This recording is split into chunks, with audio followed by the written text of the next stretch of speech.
to the 12th. Continue combining. X to the 4th times x to the 3rd, that's going to give me 9x to the 7th. 6 plus 12 is y to the 18th. Say again? Yes.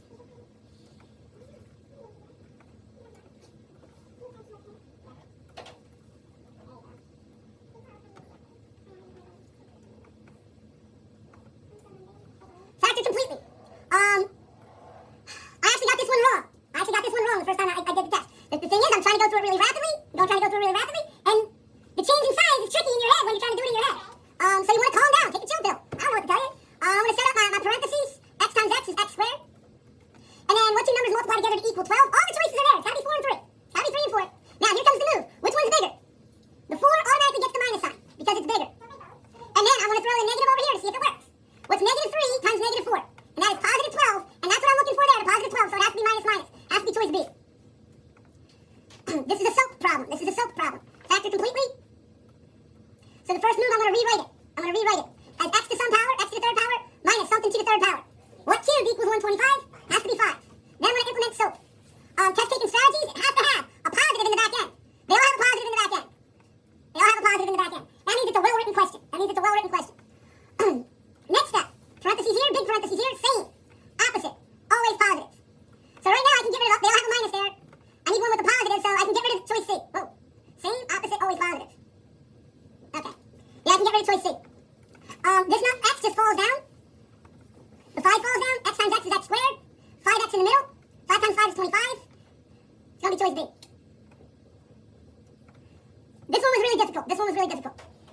I actually did one like this on the quick review right before we took the PERT. Right before we did the mock PERT, I did one like this. This has a GCF. You want to factor out that 2. If I factor out that 2, that gives me a to the 4th minus 16. I can factor that twice. So I'm going to factor this.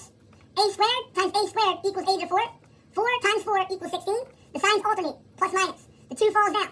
I can still factor a squared minus 4. That's going to be a times a equals a squared. 2 times 2 equals 4. The signs alternate, plus minus. The a squared plus 4 comes down. Don't forget to bring down the 2.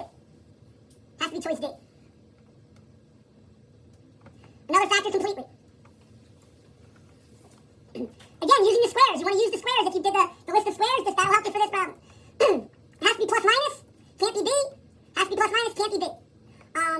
Set up my parentheses. Mas menos. It's going to be x and x. 7 and 7.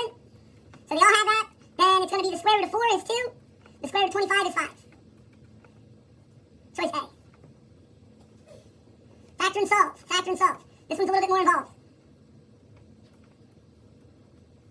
So I'm going to set up my factors. X times x equals x squared. Now I need to figure out what times what equals 24. So 1, 2, 3, 4. 24 divided by 1 is 24. 24 divided by 2 is 12. 24 divided by 3 is 8. 24 divided by 4 is 6. 6 minus 4 equals 2. So there's the only two numbers that reach the 2 in the middle. So I'm going to put my 4 here and my 6 here. Which one's bigger? The bigger one gets the middle sign. So the middle sign is plus. I put a negative over here just to practice, just to see. A negative 4 times positive 6 is negative 24. And that matches up with that. Now I'm going to use the ZPP. Zero product property. A lot of people got this wrong that one year. I think I told you. The kid started crying. Right? Kid started crying. He factored it correctly, and then he went right for negative 4 and right for positive 6. That's not the answer. The signs flip. So you set x minus 4 equal to 0. That's called the zero product property. X would equal 4. You set x plus 6 equal to 0. And x would equal negative 6. So it would be choice C. Go back.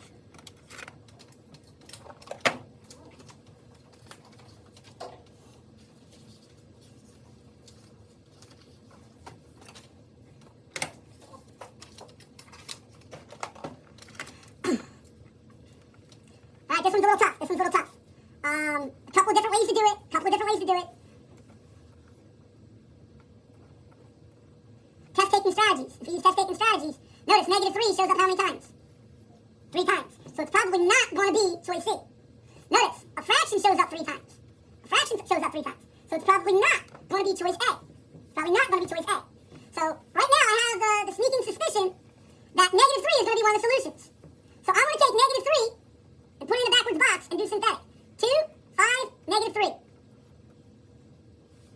I'm going to run the process. Bring down the 2. Negative 3 times 2 is negative 6.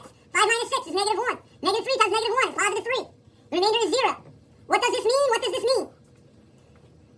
It means 2x minus 1 equals 0. Right now I can set 2 minus 1 equals 0. 2x minus 1 equals 0. I add 1 to both sides. That gives me 2x equals 1. Divide both sides by 2. It's going to be 1 half and negative 3. If I get a remainder of 0, that means negative 3 was the solution. It's a pretty good way to beat these up. Has to be choice D. Do you want to factor it the old-fashioned way, the normal way? The way you're actually supposed to factor it? Alright? I'll take it to the other screen. The way you're actually supposed to factor it. British method. Graphical organizer, I use a circle in a box. Inside the circle, I put the positive 5. Inside the box, I do 2 times negative 3. That's going to be negative 6. Things that multiply equal 6. 1, 2, 3. 6 divided by 1 is 6. 6 divided by 2 is 3. 6 divided by 3 is 2. I didn't even need the bottom one. It was like an extra one. The only two numbers that, they'll both reach 5, won't they? They'll both reach 5. That's good. That's a tough one. They got to multiply to equal negative, but add to equal 5. They got to multiply to equal negative, but add to equal 5. No. It's got to be negative 1 and positive 6. What's negative 1 times positive 6? What's 6 minus 1? Alright? Tricky, right? I'll put my little fraction bars, and I put the 2x on the bottom of each. And then I put the 1, negative 1, and the 6 on top. Negative 1 and the 6 on top. This simplifies to 3 over x. I set up my factors. That's going to give me 2x minus 1. X plus 3. ZPP. I'm going to keep using the vocabulary, zero product property. Shows up once or twice in college algebra. They use the vocabulary. So I set it equal to 0, and then I solve each term. I solve each factor. I'm going to do the easy factor first. So x plus 3 equals 0. Minus 3 from both sides. X equals negative 3. 2x minus 1 equals 0. Add 1 to both sides. 2x equals 1. Divide both sides by 2. X equals 1 half. X equals negative 3. I did not get that one wrong. I took my time. A lot of people got this one wrong. This one was tricky. First thing I want to do is get everything over to the left side. So I'm going to minus 2x from both sides. That would give me 7x squared minus 2x equals 0. Now, I can't do the real normal butt cheek factoring. It's not really a trinomial. So I'm going to do a GCF of x. I'm going to pull out an x from both terms. And that's going to give me 7x minus 2 equals 0. I'm going to do the ZPP, the zero product property. I'm going to set each term equal to 0. So x is one of the terms. So I set x equal to 0. And then lo and behold, I'm done. Alright, there's only one choice where x equals 0. The other answer would be 7x minus 2 equals 0. I add 2 to both sides. That gives me 7x equals 2. Divide both sides by 7. So 2 sevenths is my other solution.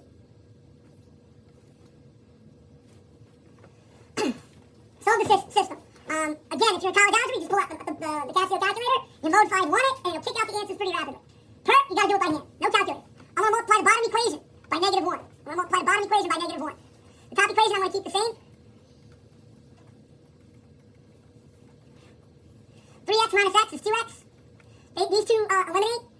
20 minus 12 is 8. Divide both sides by 2. X equals 4. There's only one choice where x equals 4. I'm going to continue education. I'm going to take the 4 and plug it in over here. So that's going to be 4 plus y equals 12. I subtract 4 from both sides. That gives me y equals 8. So it has to be choice B. I think so. 4, 8? You want me to do it again? I tried to go through and give you the progression of difficulty. It starts off with a pretty basic system. Then it gives you a higher level system. If you got this wrong on the actual PERT, they would give you another one just like it.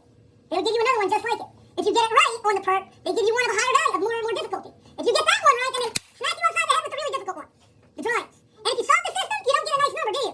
You get a decimal, you get a fraction. What a pain in the neck. That's okay, I'm going to show you something today. You'll be proud of the rest of your life. Put that mask on your face, kid, I'm going to ask you to leave, Hannah. Alright? I have to multiply the top equation by this 3. I have to multiply the bottom equation by this 2. Similar thing, I'm trying to get rid of the y's. Some people like to get rid of the x's, but I'm trying to get rid of the y's.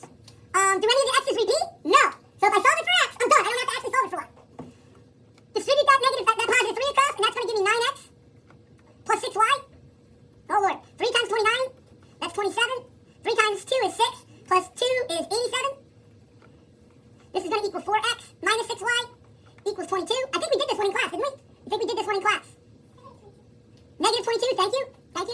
13x, these eliminate, equals 65. Divide both sides by 13.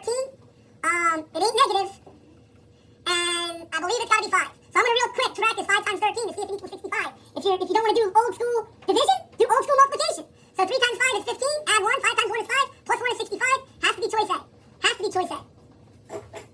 Hi, Michelle.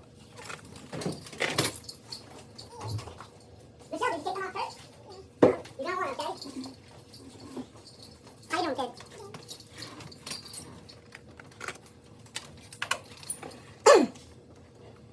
And here it is. This one's tough. Hannah, pay attention.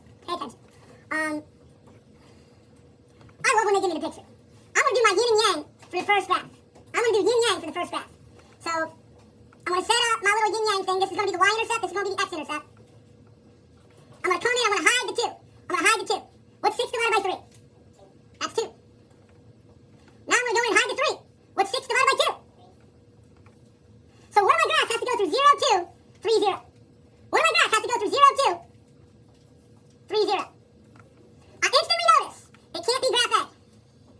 Can't be graph A. Gotta go through 0, 2. 3, 0. I instantly notice it can't be graph B. Can't be graph B. Gotta go through 0, 2. And 3, 0. Oh, Lord Jesus, we might have a winner. Could be that one. Gotta go through 0, 2. And 3, 0. Uh-oh, now we gotta figure out what the other one is. So right now I narrowed it down to 2 choices. Now I'm gonna do yin and yang for the second graph. I'm gonna do yin and yang for the second graph. So I'm gonna set up my parentheses. This is gonna be my y-intercept. This is gonna be my x-intercept. I'm gonna go in. I'm gonna cover up the 3x. Negative y equals 3. So that means y equals negative 3.